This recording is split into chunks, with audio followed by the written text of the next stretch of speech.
ইউরোপের অন্যতম সমৃদ্ধশালী ও শিল্পোন্নত দেশ হল স্পেন।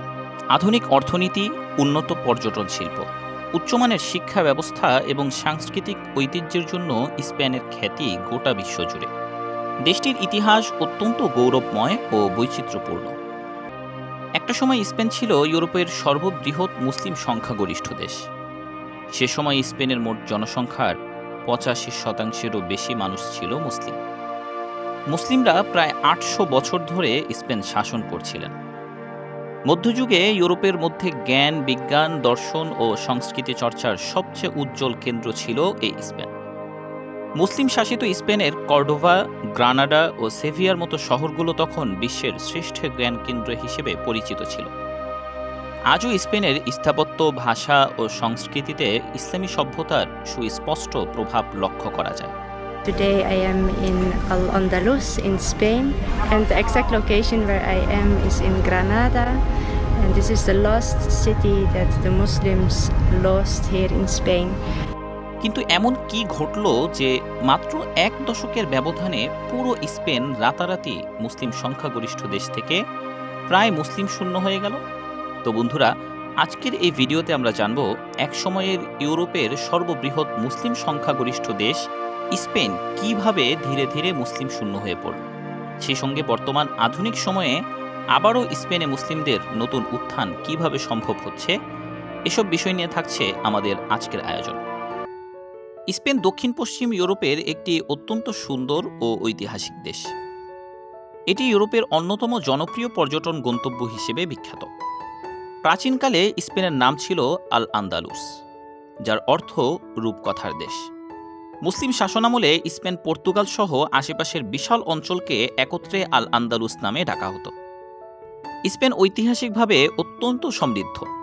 বিশ্বের সর্বাধিক ইউনেস্কো স্বীকৃত বিশ্ব ঐতিহ্যবাহী স্থান রয়েছে স্পেনে। দেশটির কর্ডোভার ঐতিহাসিক মসজিদ এবং গ্রানাডার আলহামরা প্রাসাদ দেখার জন্য প্রতি বছর লাখ লাখ পর্যটক ভিড় করেন স্পেনে। এর সূক্ষ্ম জ্যামিতিক নকশা এবং ক্যালিগ্রাফি পর্যটকদের মুগ্ধ করে। 711 খ্রিস্টাব্দে সেনাপতি তারেক বিন জিয়াদের নেতৃত্বে স্পেনে মুসলিম শাসনের সূচনা হয়। প্রায় ৮০০ বছর ধরে মুসলমানরা এই অঞ্চল শাসন করেন। মুসলিমদের এই দীর্ঘ শাসনকালীন সময়ে স্পেনের ঐতিহাসিক রাজধানী কর্ডোভা বিশ্বের অন্যতম শ্রেষ্ঠ জ্ঞান, বিজ্ঞান ও সংস্কৃতির প্রাণকেন্দ্রে পরিণত হয়। এই জ্ঞান আহরণের মাধ্যমে ইউরোপ ধীরে ধীরে অন্ধকার যুগ থেকে বেরিয়ে এসে বৈজ্ঞানিক ও শিল্প বিপ্লবের দিকে অগ্রসর হয়। বর্তমান স্প্যানিশ ভাষায় প্রায় ৪,০০০-এরও বেশি শব্দ সরাসরি আরবি ভাষা থেকে এসেছে, যা তাদের মোট শব্দভাণ্ডারের প্রায় ৮%। এই শব্দগুলো আজও স্পেনের মানুষের প্রাত্যহিক জীবনের সঙ্গে মিশে আছে, যা আল আন্দালুসের মুসলিম যুগের স্পষ্ট সাক্ষ্য বহন করে।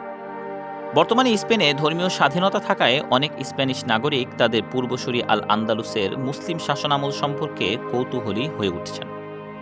এই কৌতূহল থেকে তারা ইসলামকে নতুন করে অনুসন্ধান করছেন। ফলে অনেকের মধ্যে ইসলাম সম্পর্কে গভীর আগ্রহ জন্মাচ্ছে এবং তারা স্বেচ্ছায় ইসলাম ধর্ম গ্রহণ করছেন। লক্ষণীয় বিষয় হল, স্পেনের পুরুষদের তুলনায় নারীরা ইসলাম গ্রহণে অনেক বেশি আগ্রহী। অনেক স্প্যানিশ আধুনিক নারীরা ইসলামের নারী অধিকার, আধ্যাত্মিক শান্তি এবং সামাজিক মর্যাদার দিকগুলোতে বিশেষভাবে আকৃষ্ট হচ্ছেন। বর্তমানে স্পেনে প্রায় ২৫ লক্ষাধিক মুসলিম বসবাস করছেন।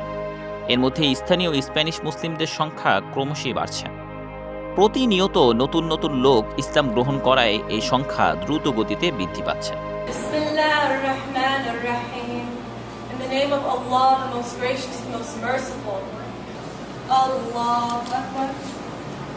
বিভিন্ন শহরে মসজিদ, ইসলামিক সেন্টার ও সাংস্কৃতিক অনুষ্ঠানের মাধ্যমে মুসলিম সম্প্রদায় আরও সংগঠিত হচ্ছে।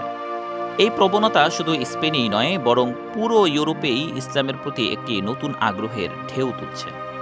আজকের যুগে পৃথিবীর বিভিন্ন দেশের মুসলিম শিক্ষার্থীরা উচ্চশিক্ষা ও উন্নত জীবিকার খোঁজে ইউরোপের বিভিন্ন দেশে পাড়ি জমান। ঠিক তেমনিভাবে মধ্যযুগে এশিয়া, আফ্রিকা ও ইউরোপের নানা প্রান্ত থেকে হাজার হাজার শিক্ষার্থী ও জ্ঞানপিপাসু মানুষরা আল আন্দালুসের রাজধানী কর্ডোভায় ছুটে আসতেন। কারণ সে সময় ইউরোপ মধ্যযুগীয় অন্ধকারাচ্ছন্নতায় ডুবেছিল। ইউরোপের খ্রিস্টান লাইব্রেরিগুলোতে মোট বইয়ের সংখ্যা যখন মাত্র ৬০০-এর মতো, তখন মুসলিম শাসিত স্পেনের কর্ডোভা নগরীতে গড়ে উঠেছিল ২,০০০-এরও বেশি লাইব্রেরি। শুধু সবচেয়ে বিখ্যাত একটি লাইব্রেরিতেই সংরক্ষিত ছিল প্রায় 4,74,000 বই। এই লাইব্রেরিগুলোতে শুধু বইয়ের সংখ্যা নয়, জ্ঞানের গভীরতা ও বৈচিত্র্য ছিল অতুলনীয়। সে যুগে ইউরোপের সবচেয়ে মূল্যবান গ্রন্থ, গবেষণাপত্র ও জ্ঞান সম্ভার প্রায় সবকিছুই আরবি ভাষায় লেখা হতো। আরবি তখন শুধু ধর্মীয় ভাষা নয়, বরং অভিজাত, জ্ঞানী ও বিজ্ঞানমনস্ক সম্প্রদায়ের আন্তর্জাতিক ভাষায় পরিণত হয়েছিল। মুসলিম বিজ্ঞানীদের মাধ্যমেই ইউরোপের জ্ঞান বিজ্ঞানের মগজ গ্রহণের সূচনা হয়। মুসলিম বিজ্ঞানীদের অসাধারণ আবিষ্কার, গবেষণা ও আরবি ভাষায় লিখিত গ্রন্থগুলো ইউরোপীয়দের কাছে জ্ঞানের নতুন দিগন্ত উন্মোচন করে দেয়। গণিত, জ্যোতির্বিদ্যা, চিকিৎসা বিজ্ঞান, রসায়ন, দর্শন, ইঞ্জিনিয়ারিং সহ বিভিন্ন বিষয়ে মুসলিম বিজ্ঞানীদের লেখা বই ইউরোপীয় পণ্ডিতদের দ্বারা অনুবাদিত ও অধ্যয়ন করা হয়। আরবি ভাষার এই জ্ঞান ইউরোপের শিল্প উন্নয়নে অত্যন্ত গুরুত্বপূর্ণ ভূমিকা পালন করেছিল। আরবি বই থেকে প্রাপ্ত জ্ঞানের ভিত্তিতে ইউরোপীয়রা পরবর্তীকালে বৈজ্ঞানিক আবিষ্কার ও প্রযুক্তির দ্রুত উন্নয়ন ঘটাতে সক্ষম হন। ইঞ্জিনিয়ারিং, যন্ত্রপাতি, চিকিৎসা, গণিত ও জ্যোতির্বিদ্যা সহ নানা ক্ষেত্রে মুসলিম বিজ্ঞানীদের অবদান থেকে উপকৃত হয়ে তারা নতুন নতুন প্রযুক্তি উদ্ভাবন করেন। গাড়ির ইঞ্জিন থেকে শুরু করে বিমানের ইঞ্জিন, উন্নত যন্ত্রপাতি এবং আরও জটিল প্রযুক্তির উদ্ভাবনের প্রাথমিক জ্ঞান ইউরোপিয়ানরা লাভ করে মুসলিম বিজ্ঞানীদের থেকে। মুসলিম বিজ্ঞানীদের আবিষ্কার ও আরবি ভাষায় লিখিত গবেষণাপত্রগুলোই ছিল ইউরোপের জন্য জ্ঞানের প্রধান উৎস। বাংলাদেশ ও স্পেনের মধ্যে দীর্ঘদিন ধরে বন্ধুত্বপূর্ণ ও সৌহার্দ্যপূর্ণ সম্পর্ক বিদ্যমান। সম্প্রতি স্পেন বাংলাদেশের অবকাঠামোগত উন্নয়নে গুরুত্বপূর্ণ সহযোগিতার হাত বাড়িয়েছে। চীন ও জাপানের মতো দেশ থেকে উচ্চ সুদে ঋণ নেওয়ার পরিবর্তে স্পেন বাংলাদেশকে স্বল্প সুদে ও দীর্ঘমেয়াদী ঋণ প্রদানের প্রস্তাব দিয়েছে। বিশেষ করে রেলখাত, সড়ক ও যোগাযোগ ব্যবস্থা সহ বিভিন্ন অবকাঠামো প্রকল্পে এই ঋণ সহায়তা দেওয়ার কথা বলা হয়েছে, যা আগামী বছর একটি আনুষ্ঠানিক চুক্তির মাধ্যমে বাস্তবায়িত হওয়ার সম্ভাবনাও রয়েছে। এছাড়া স্পেন বাংলাদেশের প্রতিটি জেলায় একটি করে আধুনিক ফুটবল মাঠ গড়ে তোলার একটি বিশাল প্রকল্পের প্রস্তাব বাংলাদেশ ফুটবল ফেডারেশনকে দিয়েছে। প্রতি বছর হাজার হাজার বাংলাদেশি শিক্ষার্থী স্পেনে উচ্চশিক্ষা গ্রহণ করতে যান এবং সেখানে উল্লেখযোগ্য সংখ্যক বাংলাদেশি নাগরিক বসবাসও করেন। স্পেনে বর্তমানে প্রায় 20,000-এরও বেশি বাংলাদেশি প্রবাসী বসবাস করছেন। বার্সেলোনা, মাদ্রিদ সহ বিভিন্ন বড় শহরে বাংলাদেশি কমিউনিটি বেশ সক্রিয়। স্পেনের উদার নাগরিকত্ব নীতির কারণে অনেক বাংলাদেশি সেখানে স্থায়ীভাবে থাকতে পছন্দ করেন, কারণ মাত্র 5 বছর বসবাসের পরেই সহজেই স্পেনের নাগরিকত্ব লাভ করা সম্ভব। এসব সহযোগিতা ও সুবিধার ফলে দুদেশের মধ্যে সম্পর্ক ক্রমশ আরও ঘনিষ্ঠ ও বহুমাত্রিক হয়ে উঠছে।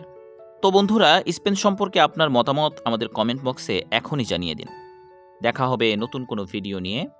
সে পর্যন্ত ভালো থাকুন। আল্লাহ সকলকে সুস্থ রাখুন।